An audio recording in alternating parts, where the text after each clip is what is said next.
Hi, my name is Chris Sonnen. I'm the technical manager for the solutions team here at TriMech. Today, we're going to talk about stage number 2 of our 3-stage multi-phase DMS service, also known as the data migration system. Hopefully, you've already watched the video on stage number 1. If you haven't, I do recommend that you take a moment to go ahead and review that video before continuing this one. In stage number 2, the solutions team focuses on performing the migration and validating it for data integrity, both internal and inside of customer environments. The team looks for things like validation of rule sets, validation of disposition mapping, and so on. In order to do this, the team breaks down the validation runs into 3 separate categories. The first is internal validation. This is where the team's going to take updated snapshots of any of your data and capture a new database backup of your destination system.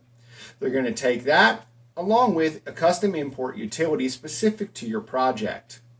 Any custom code is going to be written, and we're going to use that tool set in conjunction with your marked up disposition document and your destination database, and we're going to run a non-physical migration in-house.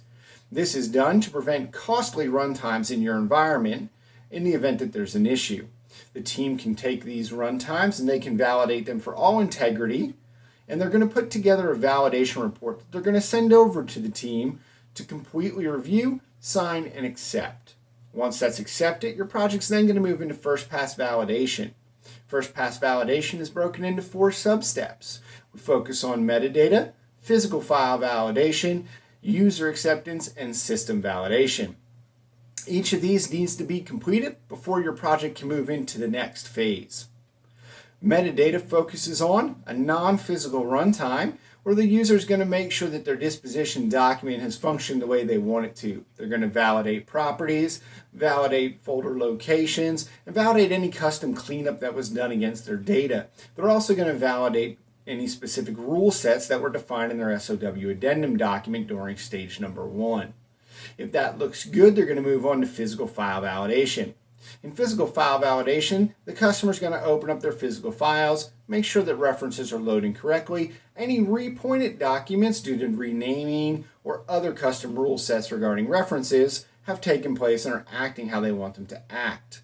If everything looks good there, we move into system validation, where the customer is going to push their data through workflows, perform check-in, check-out, validate permissions, and anything related to the destination PDM system.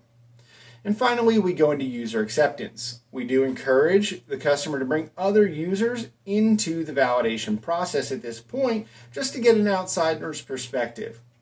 Once all 4 of these are signed off on, we're ready to move into second pass validation.